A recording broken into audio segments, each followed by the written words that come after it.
8. Hospitalidad cosmopolita. 1. La crisis de asilo y refugio. En sus tratados de pedagogía, Kant afirmaba que, la persona lo es por la educación, es lo que la educación la hace ser. Y aseguraba que hay dos problemas especialmente difíciles para la humanidad, el problema del gobierno de las sociedades y el de la educación. El segundo, según él, todavía es más complejo que el primero, porque es necesario decidir si vamos a educar para el momento presente o para un futuro mejor, un futuro que es preciso anticipar creativamente. Su opción, como buen filósofo, fue la apuesta por educar para un mundo mejor. Y este mundo sería el de una sociedad cosmopolita, en la que ningún ser humano se sabría y sentiría excluido. Esa sería la sociedad capaz de garantizar la paz entre las personas y los pueblos. Una paz que hoy sigue siendo tan necesaria cuando los enfrentamientos bélicos siguen destruyendo vidas y poblaciones enteras en lugares como Siria, Afganistán, Irak, Libia, Israel o Palestina, pero también cuando los atentados terroristas llegan a cualquier lugar de la tierra. Y todo ello con la trágica secuela del éxodo de los refugiados, que se une al de los inmigrantes pobres.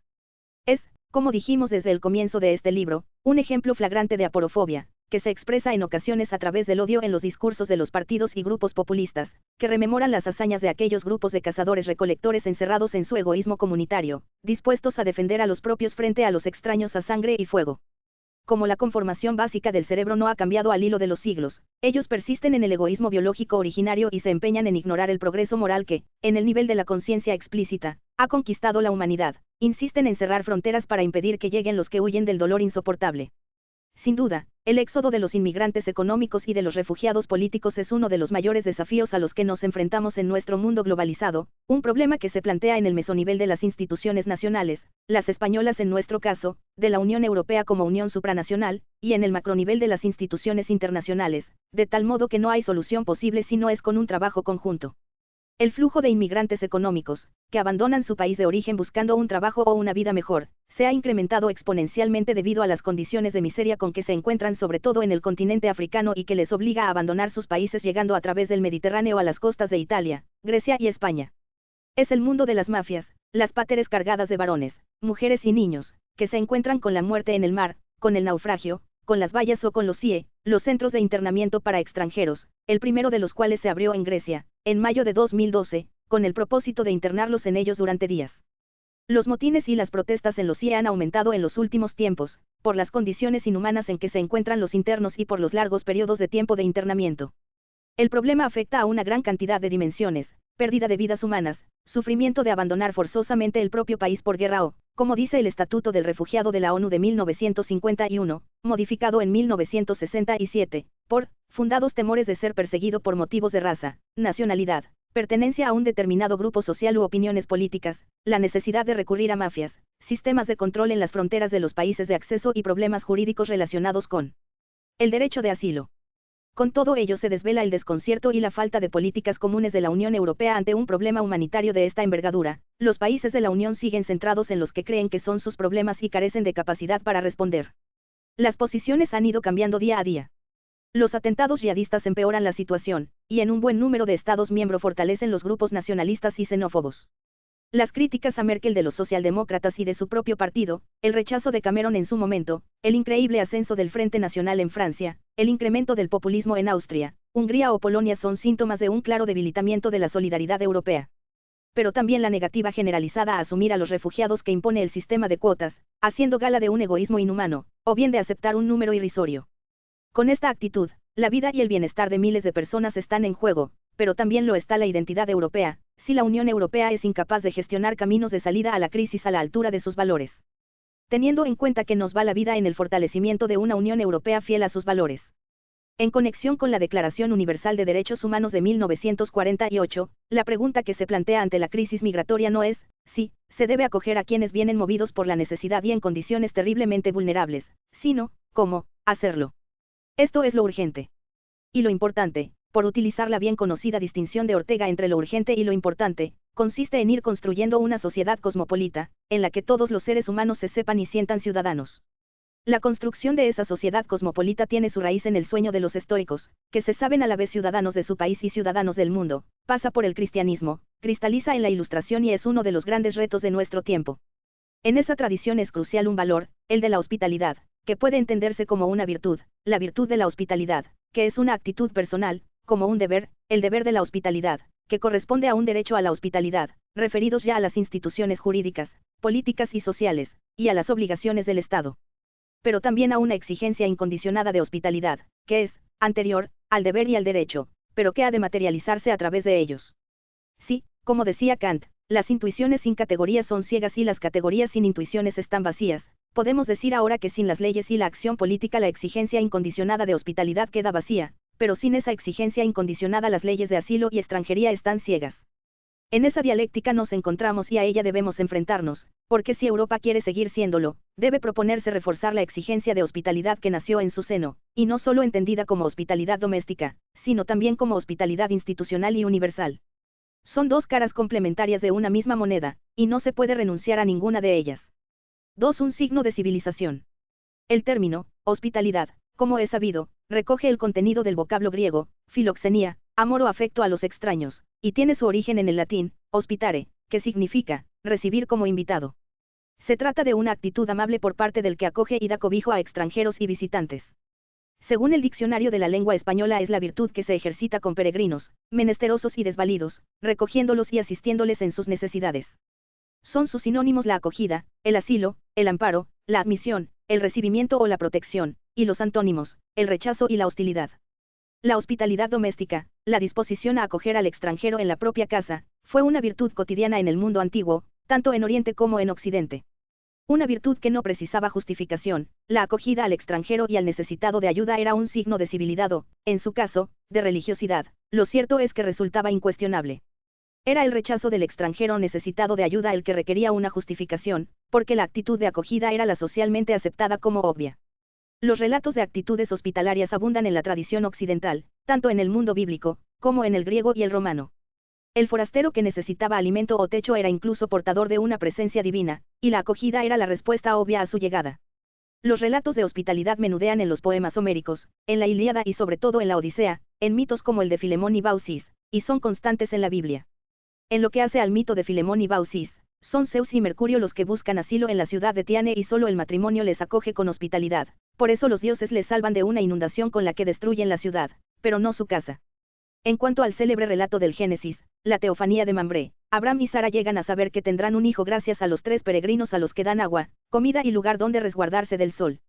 A lo largo de la narración resulta imposible discernir si uno de los 3 peregrinos es Yahvé, pero lo cierto es que el buen anuncio llega gracias a la hospitalidad de Abraham y a pesar de la desconfianza de Sara. De aquí el célebre texto de San Pablo a los Hebreos: no os olvidéis de la hospitalidad, gracias a ella hospedaron algunos, sin saberlo, a ángeles. A lo largo del Antiguo Testamento, Yahvé repite hasta la saciedad a los israelitas el deber de practicar la hospitalidad, recordándoles que también ellos fueron extranjeros en la tierra de Egipto. Y el Nuevo Testamento aprecia la hospitalidad como una de las actitudes que el Hijo del Hombre tendrá en cuenta para la salvación: era extranjero y me acogisteis. El extranjero es sagrado, y acogerle es la actitud responsiva.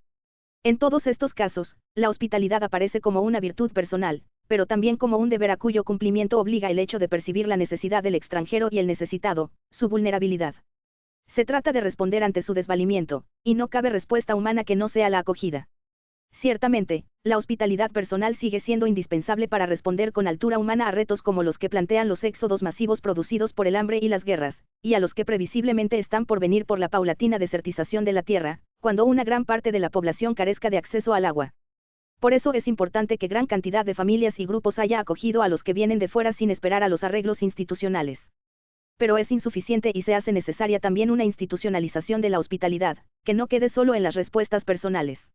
De la misma manera que Luis Vives, con buen acuerdo, creyó necesario reclamar que en la solución al problema de la pobreza se implicaran las instituciones políticas, en su caso, los ayuntamientos. El fenómeno de las inmigraciones masivas, por distintas razones, requiere soluciones institucionales. 3. Una virtud de la convivencia. Sin duda, la virtud de la hospitalidad personal sigue siendo necesaria para un mundo con altura humana, pero resulta insuficiente para dar una respuesta justa ante los éxodos masivos que estamos viviendo en el siglo XXI. En esta situación puede resultar fecundo viajar al mundo ilustrado, en el que un filósofo tan significativo como Immanuel Kant presenta 2 acepciones del término, hospitalidad, que, aunque ligadas entre sí, difieren sustancialmente. La primera de ellas la presenta como una virtud necesaria para la convivencia, la segunda, como un derecho y un deber. Las dos constituyen una aportación interesante para el momento actual, aunque tal vez más la segunda que la primera. El lugar canónico para analizar la hospitalidad como una virtud de la convivencia es el parágrafo 48 de la doctrina de la virtud de la metafísica de las costumbres, aunque también conviene recurrir a las lecciones de ética, donde también se ocupará de este tipo de virtudes. Las virtudes sociales pierden aquí en gran parte el significado ético que tenían en los orígenes, y, por supuesto, el religioso de ese concepto de hospitalidad del que hemos hablado, y se convierten en virtudes de la convivencia. Según Kant, no pueden considerarse propiamente virtudes, porque no aspiran a paliar las necesidades básicas de nadie, sino solo a contribuir a su comodidad y tienen por único objetivo hacer gratas las relaciones humanas. No se trata, pues, de atender a los necesitados por el hecho de serlo, de prestarles la acogida que precisan, sino de hábitos que hacen agradable la convivencia. Es verdad que Kant presentará estas virtudes con un mensaje que resulta ambiguo. Por una parte, justifica el hecho de considerar las virtudes alegando que cada persona parte de sí misma, pero debe relacionarse con otras, teniendo en cuenta que se inscribe en un conjunto de círculos, el último de los cuales, omniabarcante, es una sociedad cosmopolita. Pero, por otra parte, no considera que estas virtudes que hacen más fluida la relación interpersonal sean propiamente virtudes morales, porque la misión de las virtudes morales consiste en fortalecer el ánimo para el cumplimiento del deber, y no es este el caso, pero sí que facilitan la convivencia y hacen más amable y atractiva la virtud. Con ellas se trata de cultivar la comunicación recíproca, la amenidad, el espíritu de conciliación, el amor y el respeto mutuos, la afabilidad, el trato y el decoro, a los que Kant llama humanitas aesthetica. Asegura que estas virtudes tienen una gran fuerza civilizadora, porque necesitamos habitualmente la cortesía de los demás y el amable trato. Pero desde un punto de vista moral, Kant las considera como adornos externos, calderilla que no engaña a nadie, lo cual es un juicio muy duro. Sin embargo, y continuando con su valoración ambigua de estos hábitos, añade que favorecen el sentimiento de la virtud porque la afabilidad, el carácter expansivo, la cortesía, la hospitalidad y la benignidad de quien sabe rebatir sin disputar, aunque no sean sino apariencia de virtud moral, le aproximan en lo posible a ella. Humanizan y civilizan, de forma que capacitan al hombre para experimentar la fuerza moral de los principios virtuosos. Son solo modales del trato, pero obligan a otros e influyen a favor de la intención virtuosa al hacerla estimable al menos. Al leer estos textos resulta difícil no recordar que actualmente los códigos de ética del turismo sitúan como un valor indispensable la hospitalidad, entendida como esa virtud de la convivencia que hace agradable la vida en común, que satisface las necesidades de un huésped, que no son necesidades vitales, sino deseo de ser tratado afablemente. De esa experiencia ha nacido una rama del saber, que lleva por nombre, Ciencias de la Hospitalidad, y que ha generado un conjunto de grados y de facultades, amén de un buen número de investigaciones. En ella se enseña, como en tantas otras actividades sociales, que cuanta mayor atención ponga el anfitrión en detectar los deseos del huésped, y no en la maximización de la ganancia a toda costa, también aumentará la probabilidad de que sea mayor la rentabilidad, entendida en sentido amplio. De nuevo, la prudencia enseña a comportarse con afabilidad, a desarrollar el buen trato. Y regresando al texto de Kant, la alusión al hecho de que el individuo vive en círculos concéntricos, el más abarcador de los cuales es el cosmopolita, podría dotar a la virtud de la hospitalidad de un carácter moral más exigente, podría señalar el camino hacia una sociedad sin exclusión.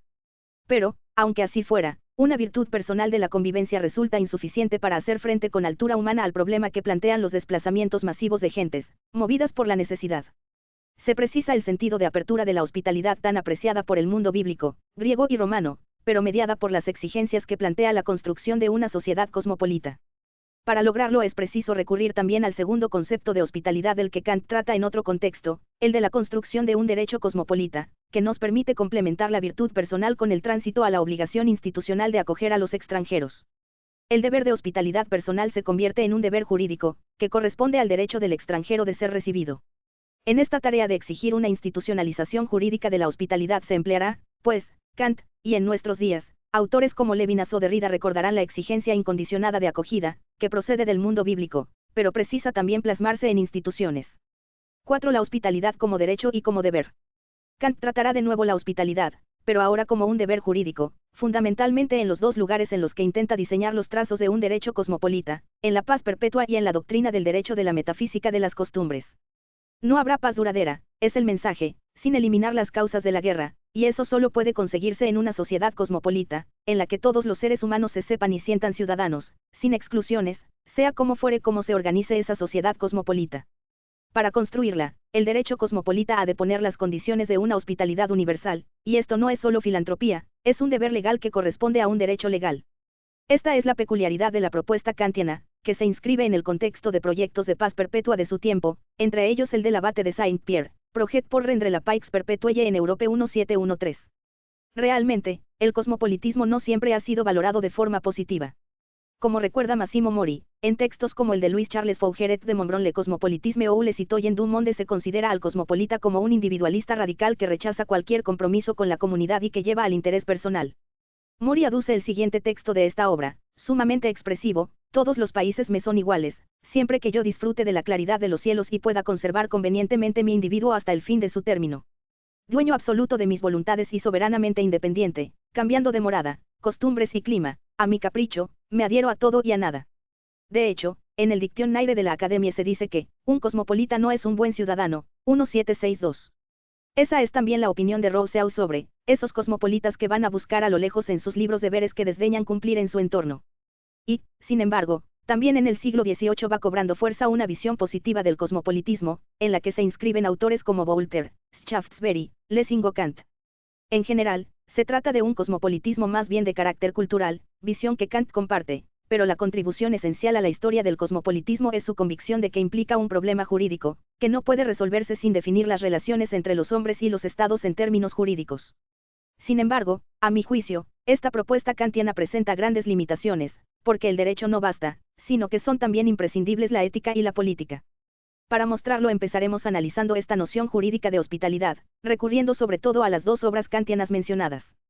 En 1795, Kant publica el opúsculo La Paz Perpetua, un texto encaminado a sentar las bases de una paz duradera entre los seres humanos. Ciertamente, el rótulo, Paz Perpetua, sobre el que el mismo Kant ironiza en el preámbulo de la obra, tiene sin embargo un significado que no conviene desdeñar. Como es sabido, Kant tiene una visión pesimista del estado de naturaleza, estrechamente ligada a la hobbesiana, y entiende que es un deber moral salir de ese estado de guerra permanente en el que las personas no pueden desarrollar su autonomía ni tampoco organizar una convivencia pacífica. Es, pues, un deber moral firmar el pacto por el que se conforma la comunidad política, el Estado civil. Pero el pacto no puede llevar solo a una situación de paz contingente, porque la idea de paz perpetua no es una utopía, a diferencia del proyecto del abate de Saint-Pierre, pero sí es una idea regulativa. Esto significa que desde un punto de vista teórico no se puede afirmar ni negar si será posible una situación de paz perpetua, pero desde una perspectiva práctica es una obligación moral trabajar en esa dirección, porque la razón práctica lanza su veto irrevocable: no debe haber guerra, porque no es esa la forma en que cada uno debe procurar su derecho. El eco de Hobbes es aquí patente. La guerra no consiste solamente en batallar, en el acto de luchar, sino que se da durante el lapso de tiempo en que la voluntad de luchar se manifiesta de modo suficiente. Por ello la noción del tiempo debe ser tenida en cuenta respecto a la naturaleza de la guerra, como respecto a la naturaleza del clima. En efecto, así como la naturaleza del mal tiempo no radica en uno o dos chubascos, sino en la propensión a llover durante varios días, así la naturaleza de la guerra consiste, no ya en la lucha actual, sino en la disposición manifiesta a ella durante todo el tiempo en que no hay seguridad de lo contrario. Todo el tiempo restante es de paz. No es posible, pues, hablar de paz mientras los hombres se encuentren en una situación de guerra potencial. Ha de existir garantía de que ha cesado la voluntad de luchar. Hobbes cree hallar esa garantía en el pacto por el que se entrega el poder absoluto a un soberano. Kant, por su parte, propone 6 artículos preliminares para la paz perpetua, y 3 definitivos. De los 3 definitivos, el primero se refiere al derecho político de cada uno de los estados y propone hacerlos crecer en republicanismo. El segundo artículo, ligado al derecho de gentes, es decir, a las relaciones entre los estados y los pueblos, sugiere formar una federación de estados, y el último propone crear una sociedad cosmopolita a través de un derecho cosmopolita. El modo de asegurar la paz no consiste en aumentar el armamento, no consiste en preparar la guerra preventiva, sino en republicanizar todos los estados, entablar relaciones entre ellos y aspirar a una sociedad cosmopolita. ¿De dónde se sigue que la idea regulativa de la paz perpetua y el cosmopolitismo están intrínsecamente ligados en la filosofía kantiana, e incluso que es la paz la que hace atractivo el cosmopolitismo? Una posición que es discutible, porque cabe entender que aspirar a una sociedad cosmopolita es una idea regulativa que vale por sí misma, y es esto lo que dan a entender otros trabajos de filosofía de la historia y los trabajos de pedagogía. En cualquier caso, es en este tercer artículo definitivo para una paz perpetua en el que aparece explícitamente el concepto de hospitalidad. El artículo en cuestión dice así: el derecho cosmopolita debe limitarse a las condiciones de la hospitalidad universal. Con ello nace una idea de hospitalidad que no se refiere solo a las relaciones interpersonales, no es una virtud de la civilidad y la convivencia, sino un deber de los habitantes de los estados, y de los estados como tales. Es este sin duda un enunciado enigmático, que contiene las claves del derecho cosmopolita en su conjunto, tal como Kant lo propone. ¿En qué consiste esta hospitalidad universal? Para situar el tema conviene recordar que se han propuesto 2 interpretaciones, al menos, del cosmopolitismo kantiano, ante las que seguimos encontrándonos hoy en día. Según la primera, la situación cosmopolita se alcanzará cuando todos los estados se hayan republicanizado y hayan unido sus voluntades en una sociedad de naciones, atendiendo al segundo artículo de la paz perpetua. La segunda interpretación concibe la sociedad cosmopolita como un estado mundial.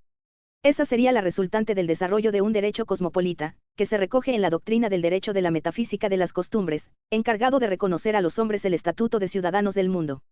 Esta segunda hipótesis encuentra apoyos en textos kantianos, en 1793 y 1795 y también en la Crítica del Juicio, en el parágrafo 83, en el que se dice que el fin de la cultura es la formación de un todo cosmopolita.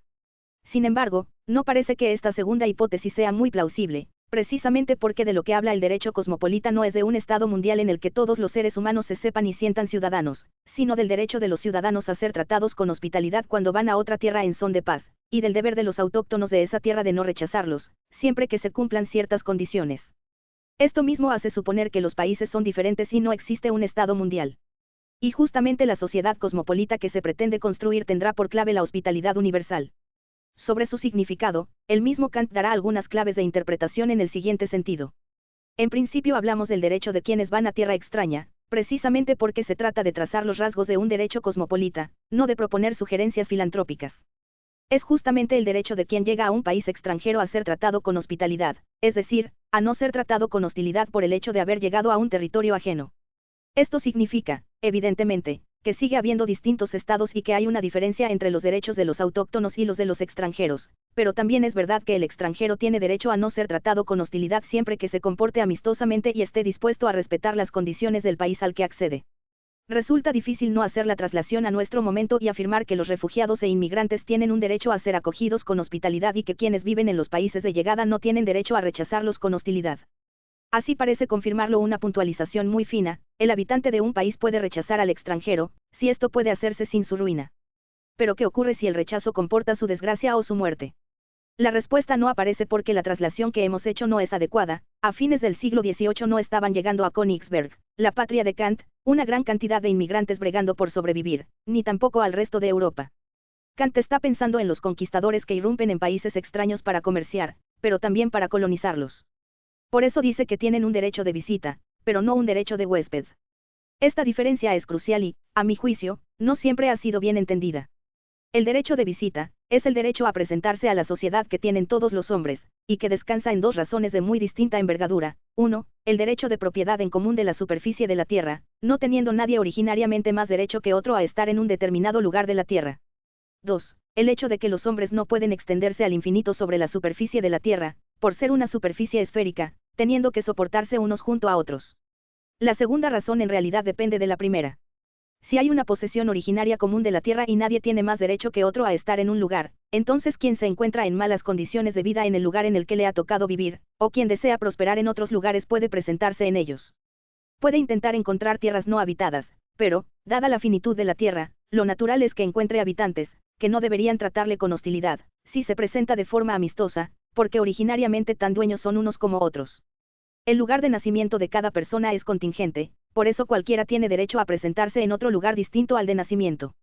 Es una afirmación que Kant reforzará en la metafísica de las costumbres al asegurar: todos los hombres están originariamente, es decir, antes de todo acto jurídico del arbitrio, en posesión legítima del suelo, es decir, tienen derecho a existir allí donde la naturaleza o el azar les ha colocado, al margen de su voluntad.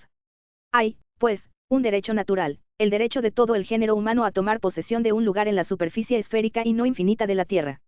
En la antigua tradición naturalista, la propiedad común de la tierra es un regalo de Dios. Este presupuesto del derecho de una propiedad originaria común de la tierra puede tomarse como hilo conductor para reconstruir la doctrina del derecho en su conjunto siguiendo la ruta que ha ido marcando la naturaleza o providencia hasta el derecho político, el derecho de gentes y el cosmopolita.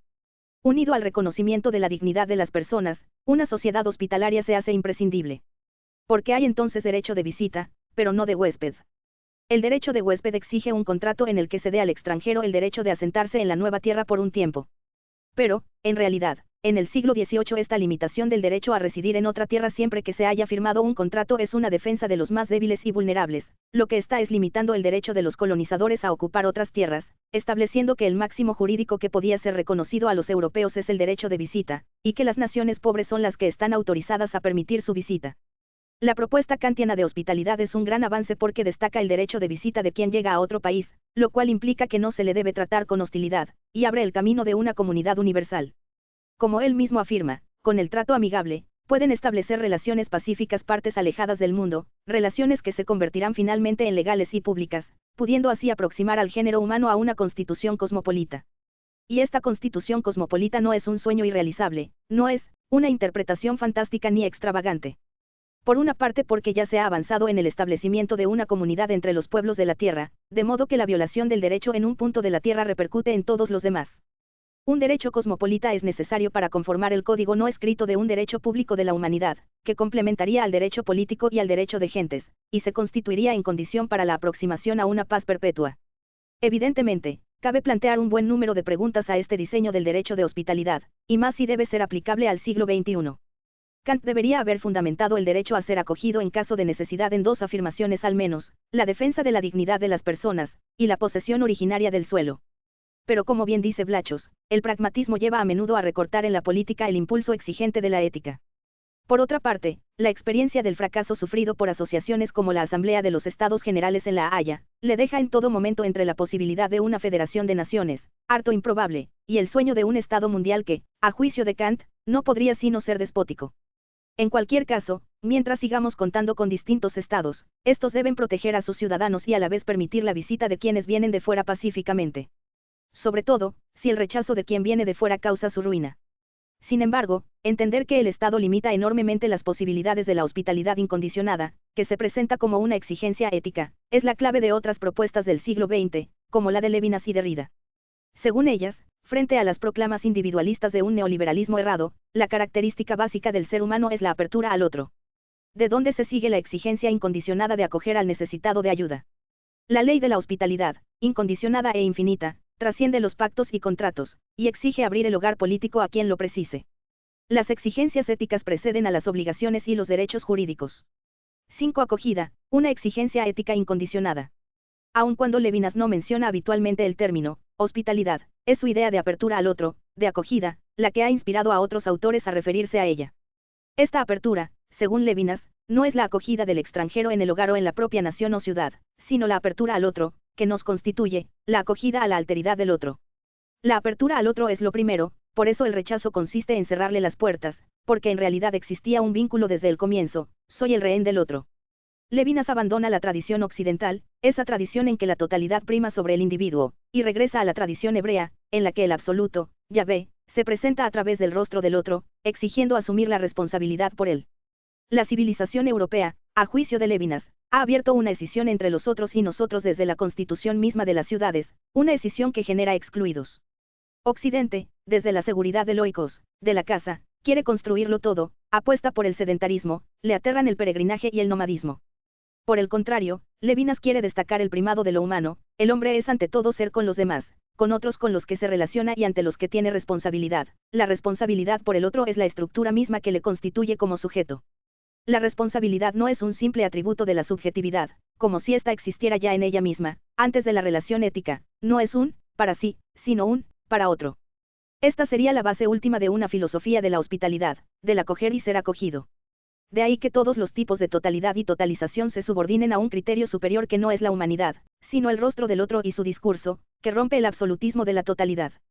La persona no es solo un ejemplo de la ley a la que hay que respetar, sino que el respeto es una respuesta al rostro del otro. En cualquier caso, tanto Kant como Levinas quieren construir una paz universal, el horizonte de ambos es la paz universal. En una línea muy semejante se sitúa Derrida, analizando la ética y la política de la hospitalidad desde la apertura y la acogida como clave para toda actuación posterior. Derrida prolongará la tradición cosmopolita, que empieza con Sócrates y culmina en Kant y se sustenta en la hospitalidad con el extranjero. Pero la hospitalidad significará ahora también atención y acogida, decir, sí, al otro. Y sucede que la ley de la hospitalidad, la ética, es infinita e incondicionada, rompe los pactos de hospitalidad, rompe el derecho y exige abrir el hogar, es la que debe orientar las actuaciones. Sin embargo, para no quedar en una utopía necesita encarnarse en derecho, que está necesariamente condicionado en la tradición de lo que Kant denomina las condiciones de la hospitalidad universal en el derecho cosmopolita en vista de la paz perpetua. El derecho de hospitalidad limita la hospitalidad absoluta. Realmente, la hospitalidad incondicionada necesita concretarse en leyes para no quedar en mera utopía, pero es ella la que da sentido a las leyes condicionadas. de ahí que la responsabilidad política consista en inventar el acontecimiento que media entre estas dos hospitalidades, en poner las condiciones, como es propio del imperativo de la responsabilidad sin el que el principio queda en utopía. La invención y la responsabilidad política consisten en encontrar la legislación menos mala posible. 6. Lo urgente y lo importante. Efectivamente, para no quedar en utopía esta exigencia ha de encarnarse en leyes, y ese es el momento de la responsabilidad ética y política, que media entre el principio ético de hospitalidad compasiva y las condiciones que lo concretan en los países, en las uniones supranacionales y en el marco global. Tanto en el nivel de lo urgente como en el que requiere más tiempo, pero es igualmente necesario. En el primer nivel, en el de las políticas de acogida e integración, la exigencia de hospitalidad debe presidir la asunción por parte de España de un amplio número de refugiados políticos, aceptando las cuotas que le asigne la Unión Europea, teniendo en cuenta variables como el tamaño, la población, las solicitudes, la tasa de desempleo, recurriendo a impuestos proporcionales, amén de defender en el Parlamento Europeo que todos los miembros de la Unión asuman sus responsabilidades, un asunto que es cada vez más complejo. Salvar vidas es el principio orientador indispensable, pero también que el proceso de integración de quienes acceden no acabe reduciéndose a internamientos en sí o al abandono a su suerte. Emprender estrategias contra el tráfico de inmigrantes, que ya están en marcha, pero es preciso potenciar, mediante refuerzos judiciales y policiales, intercambio de información, prevención de la trata de personas, mayor cooperación con terceros países. Regularizar la posibilidad de la inmigración se hace necesario, porque hoy en día resulta extremadamente difícil migrar legalmente. Es preciso potenciar mecanismos ágiles para que los países de llegada puedan registrar adecuadamente a quienes demandan asilo y que se garantice un retorno digno a los rechazados. En cuanto a la acogida de inmigrantes, es indignante que las organizaciones ciudadanas que intentan acoger personas desplazadas encuentren trabas por parte de la administración. El ejercicio de la virtud personal de la hospitalidad no puede prohibirse. Asumir un mayor compromiso económico en la acogida de inmigrantes y refugiados, tanto en lo que se refiere a la Unión Europea como a España, es de primera necesidad. Vía impuestos o por otros procedimientos. La solidaridad requiere colaboración económica. En un segundo nivel, de largo aliento, la Unión Europea debería implicarse en la tarea de construir la paz en los lugares de origen por todos los medios necesarios, por ejemplo, en países como Siria, donde más de la mitad de los habitantes se han visto obligados a desplazarse y más de 250.000 han muerto. A pesar de que las dificultades de la Unión han aumentado en los últimos tiempos y que la victoria de Trump parece que va a dificultar todavía más el proceso, la construcción de la paz es un reto ineludible, para el que es preciso contar con las Naciones Unidas. Y a la vez es ineludible ir construyendo la sociedad cosmopolita, impulsando la Agenda 2030 de Naciones Unidas, sea desde una gobernanza global, desde un Estado mundial democrático o desde una federación de estados. Pero teniendo como clave esa hospitalidad universal, que haría del mundo un hogar para todos los seres humanos como una obligación de justicia. 7. Hospitalidad cosmopolita, justicia y compasión. Sin embargo, y regresando a la propuesta de Levinas de una ética incondicionada de la acogida al otro, mediada por las condiciones que la hacen realizable, conviene hacer una puntualización a su ataque a la civilización occidental y a la crítica que le lanza por entender que la construcción de la casa y el sedentarismo han sido clave para la distinción entre nosotros y ellos. Por el contrario, como hemos visto en capítulos anteriores, la formación de pequeños grupos de cazadores-recolectores, que se esfuerzan por proteger al nosotros, del grupo frente al ellos, frente a los extraños, precede con mucho a la cultura griega del oikos, de la caza, y está incorporada en el cerebro mucho antes del auge de la civilización occidental. Es un código de conducta biocultural que no cabe achacar simplistamente a una u otra civilización, sino que nace con el Homo sapiens. Los hombres nacieron en relación, no como individuos aislados, nacieron en vínculo, no como átomos cerrados en sí mismos. Pero sobrevivieron por su solidaridad con los próximos y por su defensa frente a los foráneos, esa fue la clave del cerebro xenófobo. Y paulatinamente fueron practicando la cooperación y el intercambio recíproco con aquellos de los que podían obtener algo a cambio, formando el nosotros, del beneficio mutuo, que excluye a los aporoi, a los que no parecen aportar ventajas en el juego del intercambio, esa sería la raíz del cerebro aporófobo, la raíz de la aporofobia. Y aunque el entorno actual ha cambiado sustancialmente en comparación con las sociedades originarias, la especie humana ha permanecido esencialmente igual a nivel biológico y genético durante los últimos 40.000 años, continuamos con la moral de los grupos de beneficio mutuo. El progreso moral no se hereda, sino que cada persona tiene que hacer su aprendizaje vital, en conexión con aquellas que le ayudan a vivir su vida. Pero, afortunadamente, el cerebro es sumamente plástico y permite cultivar la apertura al otro, a cualquier otro, desde el reconocimiento compasivo, que es la clave de una hospitalidad universal. No se trata solo de afirmar el derecho que asiste a todos los seres humanos de visitar todos los lugares de la Tierra, dado que son sus poseedores originariamente y nadie tiene un derecho mayor que otro a residir en una parte de la Tierra, como hemos visto en el parágrafo 13 de la Metafísica de las Costumbres. Tampoco se trata solo, continuando con Kant, de defender los derechos de los pueblos vulnerables a no ser invadidos. Pero tampoco se limita a afirmar la apertura de quien se siente conmovido por el rostro del otro, como si fuera el otro quien lleva la iniciativa. La exigencia ética incondicionada brota del reconocimiento de la dignidad ajena y propia, del respeto a quienes tienen dignidad y no un simple precio. Pero brota también de la solidaridad con quienes se encuentran en una situación especialmente vulnerable. Es verdad que todas las personas son vulnerables, pero en distintos tiempos y lugares unas precisan más ayuda que otras para mantener la vida, y una vida buena. En estos casos no hay más respuesta ética y política con altura humana que la de la exigencia de una hospitalidad universal, que orienta las construcciones, siempre condicionadas, de las instituciones jurídicas y políticas. Más todavía si ese reconocimiento no es solo el de la dignidad, al que todo ser humano tiene derecho por su valor interno, incluso el de la solidaridad con quien la necesita, sino también el reconocimiento cordial de que nuestras vidas están originariamente vinculadas y por eso importa hacerlas desde la compasión. Una ética de la corresponsabilidad exige gestionar las condiciones jurídicas y políticas actuales desde el reconocimiento compasivo, orientando la construcción de una sociedad cosmopolita, sin exclusiones. Es este un objetivo ineludible de la educación, que debe empezar en la familia y en la escuela y continuar en los distintos ámbitos de la vida pública. A mi juicio, una educación a la altura del siglo XXI tiene por tarea formar personas de su tiempo, de su lugar concreto, y abiertas al mundo. Sensibles a los grandes desafíos, entre los que hoy cuentan el sufrimiento de quienes buscan refugio en esta Europa, que ya en el siglo XVIII reconoció el deber que todos los países tienen de ofrecer hospitalidad a los que llegan a sus tierras, el drama de la pobreza extrema, el hambre y la indefensión de los vulnerables, los millones de muertes prematuras y de enfermedades sin atención. Educar para nuestro tiempo exige formar ciudadanos compasivos, capaces de asumir la perspectiva de los que sufren, pero sobre todo de comprometerse con ellos.